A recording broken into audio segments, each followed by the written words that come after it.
This is a real human IT band, and in today's video, we're going to discuss whether or not foam rolling the IT band has any real benefits, or if it's just causing you needless pain, discomfort, and maybe even making things worse.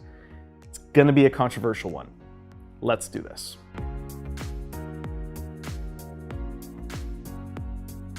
To start off, this video is going to get into the weeds. It just couldn't be helped. We cover a lot of different things, so we've added chapters to the video playhead, if you look below, that'll make it easier for you to navigate through this video if you choose to jump around. However, obviously it's gonna make a lot more sense if you watch the whole video the entire way through, but it's up to you.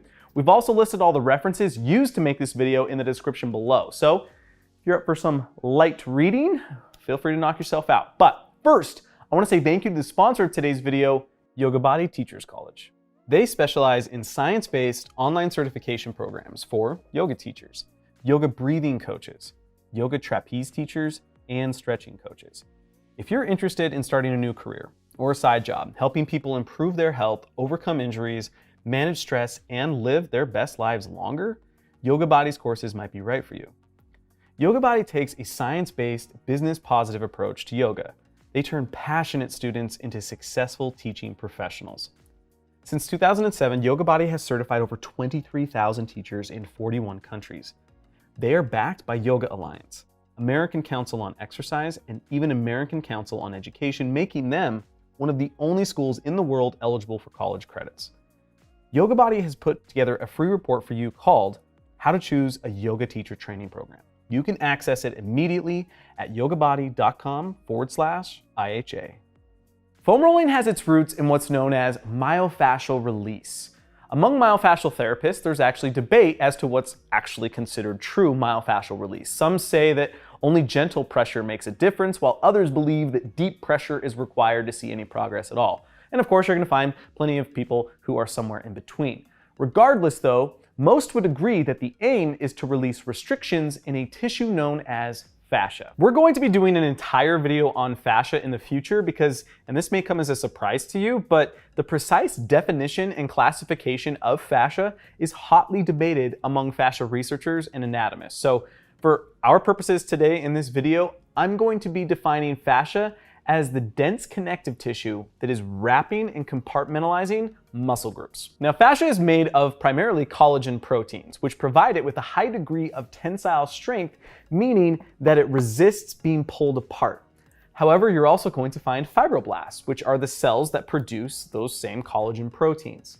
But on top of that, you also find other cell types inside of fascia, including telocytes, fasciocytes, and what are known as myofibroblasts. You also find lubricating fluids permeating the fascial tissue, and this is going to assist in its ability to have gliding movements, which are absolutely essential to its function.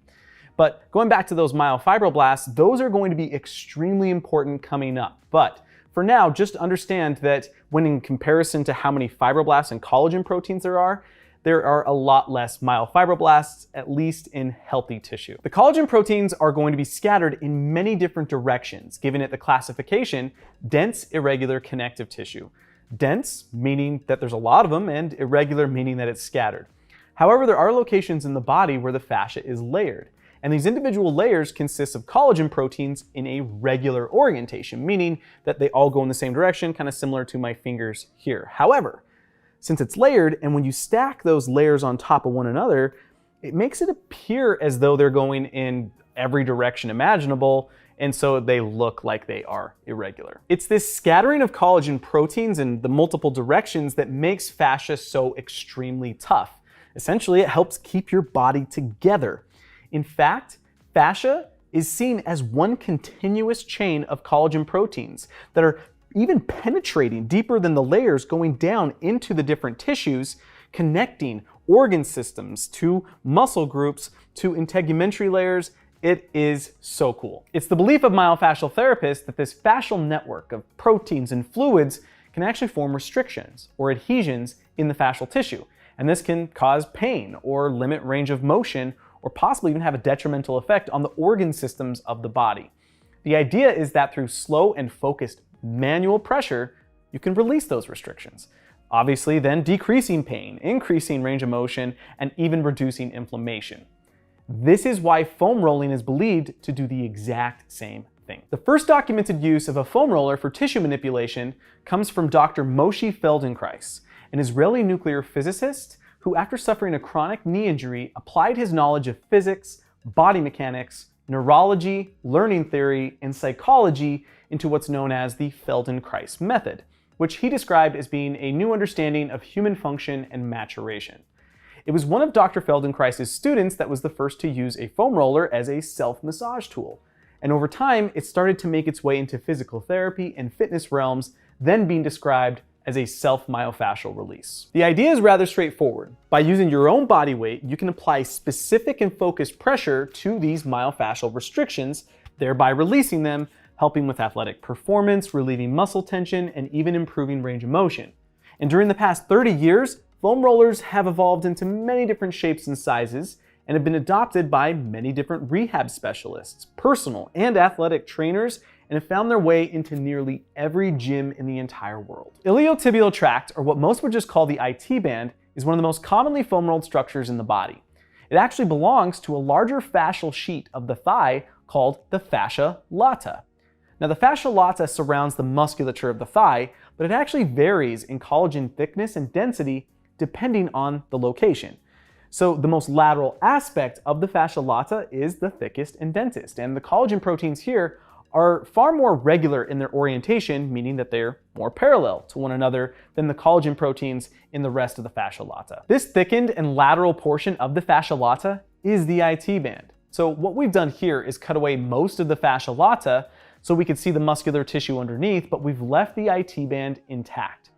Now, two skeletal muscles of the hip are actually going to blend into the IT band, making it act as a hybrid of sorts between both fascia and tendon.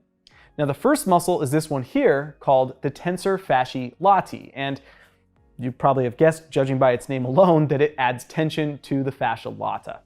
The second muscle is the gluteus maximus, and it's the largest gluteal muscle, and it also happens to be the one that we all know and love. And as you can see, the IT band runs from the hip all the way down to the lateral condyle of the tibia. Now, the IT band is uniquely human, serving as a tension strut to help distribute forces away from the femur. You see, the femurs aren't completely vertical. Instead, they come at an angle, which is what we call the quadriceps angle. Now, by allowing tension to travel down the IT band, it makes the femur less susceptible to bending forces and therefore less susceptible to potential injuries. The IT band also stores energy during locomotion, such as walking and running. So when the leg has moved backwards during its swinging motion, the IT band stores energy that is then reclaimed on the way forward, making it act like a biological spring of sorts, and also making humans some of the best runners on the entire planet. Now that we've properly set the stage, I want to ask you two questions. First, what causes the IT band to become tight? And second, can slow and specific pressure actually relieve the tension in the IT band? Earlier in the video, I mentioned a cell called the myofibroblast. Now, myofibroblasts are found in other areas of the body besides fascia, and they're extremely important in wound repair scenarios. So basically, a myofibroblast can produce collagen, just like a normal fibroblast, but then they're able to contract like a smooth muscle cell, pulling on the collagen, generating tension. And since they've found myofibroblasts inside of fascia, it suggests that fascia has contractile capacity. It's well known that fascia can contract in pathological states such as Dupuytren's contracture, where high numbers of myofibroblasts have been discovered. However, it wasn't until recently that researchers found that myofibroblasts exist in healthy fascial tissue that's unaffected by disease. So you're probably asking yourself now, are myofibroblasts responsible, or at least partially responsible, for myofascial restrictions? And interestingly, it doesn't appear so. Research suggests that while yes, they are capable of generating tension, it's primarily there to maintain the structural integrity of fascia. There simply aren't enough myofibroblasts in healthy tissue to generate a statistically significant amount of tension. However, some researchers have suggested that maybe they are able to generate enough tension to irritate neurons that are in the fascia, and then that in turn can irritate the underlying muscle tissue. And when that gets irritated, muscle tissue is more than capable of generating enough tension that could create that feeling of tightness. But at this point, that's essentially just speculation. Inflammation of the IT band is another potential culprit. Many of you have probably heard of IT band syndrome, which is a painful condition of IT band inflammation, typically around the knee, but it can also happen up in the hip. Now, the reason why it's so painful is because fascia is loaded with neurons. And when the inflammation hits those neurons, it sends painful signals up to the brain, letting you know that something's wrong. Now, most often it's a product of overuse, which is why we typically or frequently see them in runners and cyclists. Now, interestingly though, foam rolling has been shown to have anti-inflammatory effects. However, the pressure being applied, as well as the overall health and state of the fascial tissue, really comes into play, because what can happen and has been shown is that inflammation can increase due to foam rolling, and that's because you're causing more injuries. So if inflammation is present, it's minimal at most, and at this time it's not believed to be responsible for general IT band stiffness. If you recall, earlier I mentioned that the muscles tensor fasciae latae and gluteus maximus directly insert into the IT band and fascia lata. Now, obviously, we know that muscles are capable of contraction, and that's why they are seen to be the most likely cause of IT band tightness, which this probably makes a ton of sense to you, right? The muscle contracts, which then pulls on the connective tissue and then causes stiffness in the joints and discomfort in the fascia due to the pressure being placed on the neurons. This is also why we have seen that when you release the tension in these muscles, you tend to see relief from that IT band stiffness. Now, to answer our second question, can slow and specific pressure on the IT band release tightness? Well, based on what we just discussed, you might be wondering why you'd even want to try. I mean, after all, if fascia hasn't been shown to contract when healthy, and creating more inflammation is a legitimate possibility, why wouldn't you just focus on the muscles that have been clearly shown to actually create tightness on the IT band? The fact is, there isn't a lot of evidence-based research in support of myofascial release techniques. On the other hand, there is a ton of anecdotal evidence. And while anecdotal evidence is valuable, the problem is that's all there is. At this point, there is no rational reason to believe that foam rolling the IT band is going to do anything for the IT band except make it more susceptible to injury. And this doesn't mean that foam rolling in itself is bad. In fact, foam rolling has been shown to increase blood flow in muscles, improve oxygen saturation in muscles, and as I said earlier, it's been shown to have some anti-inflammatory effects. Psychologically, foam rolling has been shown to work simply because people believe it will work. That in and of itself isn't bad, but it's definitely not scientific. Foam rolling has also been shown to decrease pain post-workout, but it doesn't do this by fixing anything as much as it's just distracting the nervous system away from the original painful source. Now, again, this isn't really a problem in and of itself. We do this all the time with other pain-relieving medications, such as ibuprofen or acetaminophen. In athletics, research is also starting to suggest that foam rolling might be beneficial depending on the specific physical activity.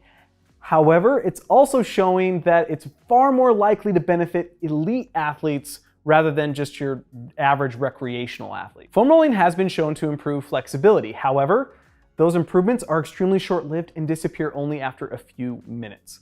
Truth be told, the data suggests that you're far better off just improving your form when it comes to that physical activity or sport than attempting to have a foam roller accelerate the process in any capacity. When it comes to these performance-based studies that have been performed around foam rolling, unfortunately, a lot of them come with contradictory results, which tells me we really just need more rigorous data.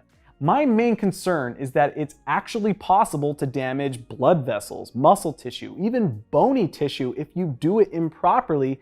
And most people are only foam rolling because they were told by their friend to do it because they were told by someone who saw another guy doing it at their local gym. I hate to be that guy who's like, we need more data, but sometimes you actually need more data on something, especially when it's a foam roller that you can find in pretty much every gym in the entire world. And trust me, if that data comes in and it comes to show that foam rolling and myofascial release techniques have some legitimate weight behind them, I will be the first to sing their praises. But until then, I am gonna stay here and maintain my healthy dose of skepticism. Thanks again to Yoga Body Teachers College for sponsoring today's video. Be sure to check out the link in the description below to get your free report on how to choose a yoga teacher training program.